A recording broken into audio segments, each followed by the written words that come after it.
Hello and welcome back to the channel. My name is Krashy, and today we are going to be talking about this new patch, the Halloween Festival, the release of Greedent, my thoughts, my feelings, my first impressions, and everything under the sun. So I just got done with a 4-hour stream. It's now 6:06 a.m. my time, so please drop me a like, subscribe to the channel, and yeah, drop me a comment. Just say you appreciate it, because I'm up late. No, but seriously, let's go ahead and dive into my thoughts on everything. So I just got done playing a bunch of Greedent, got done playing some of the other characters, the buffs, the nerfs, the crazy different things that have changed, and I want to share my thoughts with you. So first and foremost, let's go ahead and get into it. My big thought for everything is that I don't really think a lot is changing. We have Zapdos nerfs, Dreadnought nerf, Rotom buffs. I don't think the game is changing like almost at all. I think that what they did is they pulled everything into the center a little bit. And what I mean by that is that, the team that gets Dreadnought now is not going to stomp the game and just be super far ahead, but the nerf doesn't feel that crazy. Rotom doesn't feel so incredibly strong that you just have to go and get it. At least not yet. There might be some strategies around, when to get a Dreadnought and a Rotom and when to trade out, and if you have to, you can trade and things like that. As for Zapdos, it feels like, again, the same thing. It's mostly working exactly the same, but in some situations, or in situations, you're not going to have as many points to score. But overall, the game is feeling very, very familiar. I don't think that general strategy around the map or around the way that the game is being played is going to change too much, which leads me to some of the buffs and nerfs, and I'll save my thoughts for Greedent toward the end of the video. As for some of the buffs and nerfs and bug fixes or whatever, I really don't feel much difference at all. Lucario is probably one of the more profound changes. Like he received a pretty sizable nerf, it feels like to me.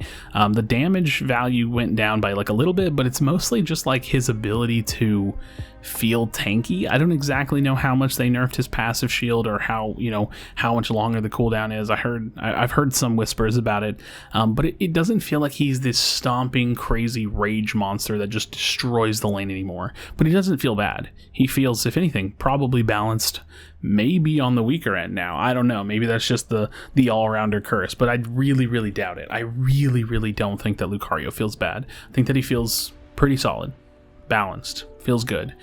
As for the other characters, Pikachu, the buff doesn't feel that solid to me. It didn't feel that great. Garchomp doesn't feel different almost at all. Gengar doesn't really feel different at all. The Slowbro Amnesia change I actually didn't play with, but I don't really expect that Slowbro is going to change much in the meta off that one change anyways, so maybe a little bit helpful.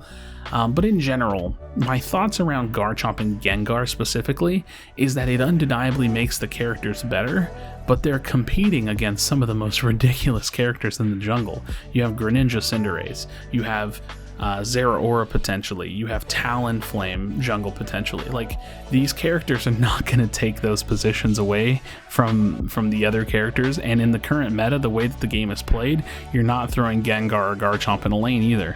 So these characters, they're basically still, in a sense, kind of useless. I don't really see much changing for them. Again, my opinion, I'm going to throw this out there for the sake of this video as well. My opinion is that attackers need to be removed from the jungle, but that's a completely different topic for a completely different day, and we'll just save that for now. Venusaur.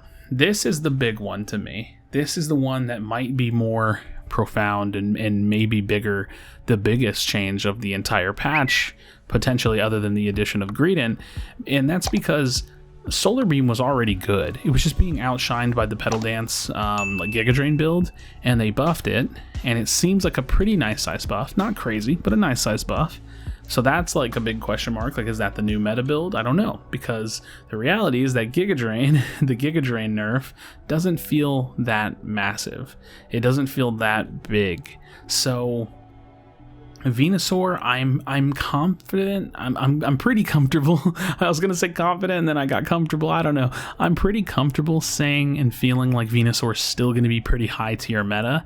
I don't exactly know how. That could be Solar Beam. It could be Giga Drain, Pedal Dance. It could be just whatever your team wants to run or whatever you want to run. I'm not really sure exactly how Venusaur feels, but I'm pretty confident that the character is going to feel good. As for everybody else, not much has changed. The Blastoise nerfs feel justified, but I don't think that it's so massive that Blastoise will maybe stop seeing play or see any less play. Blastoise is, not really one of the highest tier tanks when it comes to the competitive scene. You see a lot of Mr. Mime and Snorlax picks currently, but Blastoise seems solid, brings a lot of that CC to the table, and is just doing a little bit less burst damage. But yeah, everything else character-wise feels good. Now, let's talk about Greedent, because that's kind of the start of the show, and then I'll give my final roundup thoughts about the entire event and what we're seeing cosmetically and things like that. Greedent is incredibly weird. This is a really weird character.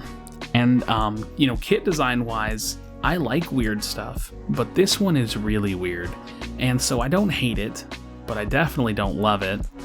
It doesn't feel super meta changing. And originally, because I needed time, I always need time to figure things out. So originally I was like, I kind of don't like this character. I kind of feel like it's useless. It's definitely not useless, let's say that much. It's an obnoxious character. It's incredibly fast. It has so much self-healing and just healing in general.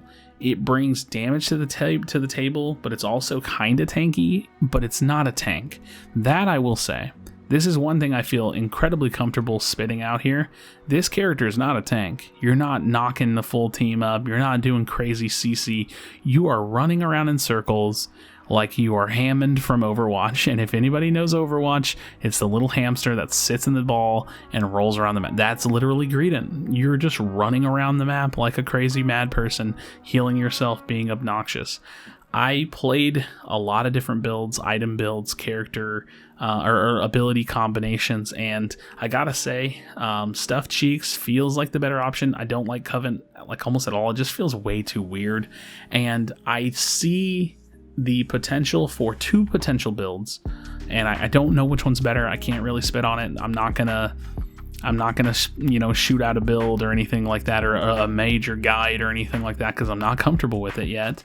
But I think that you're going to have either a very tanky build that runs Stuffed Cheeks and Bullet Seed, because Bullet Seed doesn't scale very well with attack damage. You don't really need to run an attack heavy build for that, and you're just going to be running around, healing yourself, being annoying, slowing, and doing damage to your enemies. Or I'm seeing a potential damage builds, something that leans into like the Score Shield attack weight kind of builds that you see on Lucario, where you're bullying in lane because this character is really good in early lane, and then you're going to be running the Belch build. Now Belch has really unique first of all, I was going to say unique damage, but that's not even accurate. It's not the best way to put it. The damage scaling on Belch is insanely high. It's like 220% AD at the start of the equation for it. So the damage scaling on this character is incredibly high. And then the way that the Unite move works is that when you Unite move, you just have like 12 or 13 Belches you can do consecutively. This all sounds so broken and crazy, and Belch is the damage build, it feels like, and Bullet Seed is like the tanky build, kind of, I guess it feels like. I don't know which one I think is better. It's probably Belch. Again, I'm not a huge fan of Covet, so I'm going to keep using the gosh, I can't even remember, my brain is just so scattered right now. I'm going to keep using the Stuffed Cheeks and healing and running fast and just being really obnoxious with this character feels really good. I think that regardless, this character is unique, which is really fun.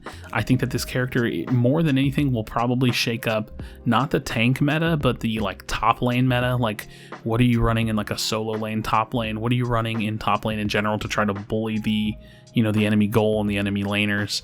I could see this very much so being a part of that meta. So I'm thinking this is like an A tier character. It doesn't feel crazy broken, but this character can do things that other characters can't do, which is be tanky, be fast, do damage, recover a lot of self-healing, recover a lot through self-healing, I should say. And so, while I don't think that this character inherently is just crazy broken, oh my god, I think that it changes the game a lot because of how much it brings to the table and how much potential it has. So as people learn more, as there's more comps discovered, as people are understanding the builds and how to play it more, I do think that Greedent will have a place in the meta. It's really interesting. I'm not 100% sure, so we'll have to wait and see. As for the event, I only played the new map the one time. It was fun. It was kind of funny. Like, it's crazy, the pumpkins being thrown all over the place. Really, really just like silly fun. I like that. I like that development. Not really my go-to, but I feel like they kind of nailed it with that. It's really, really cool, unique. I'm a little disappointed, though. I gotta be honest. I'm a little disappointed with the update as a whole. I wanted, like, why wouldn't you do cosmetic changes on the main map? Why not? As for the cosmetics that are up for purchase, great. They look amazing. Everything looks cool. I've already started to see some leaks and they look really cool. But where's the thinking behind releasing $40 skins? I can't get behind that one. I really just can't. So Lucario, you know, that one, just like the Ninetales skin, is going to sit on the bench for me. And yeah, but the overall event seems really cool. You know, you can do these things, these login bonuses, do these challenges and get these pumpkins and then try to earn as much as you can. So, you know, use those pumpkins to prioritize unlocking things that you want to unlock. So that's a cool approach. I like that. So as always, friends, let me know what your thoughts are in the comment section down below. I would love to hear it. I'm enjoying the new stuff. I'm excited to see the changes that come from this. But ultimately for me, I feel like the buffs and nerfs, they didn't really land super well. I feel like Greedent is interesting. Very, very interesting. And we'll have to see what kind of things this character really does to the meta and all. But it feels strong, feels really unique. So that's cool. But I don't think the game is very, very different, and we definitely didn't get any matchmaking or rank changes, which will always be my major concern right now. So let me know your thoughts in the comment section down below. As always, friends, be sure to be kind to one another, tell someone that you love them, and I'll see you on the next video.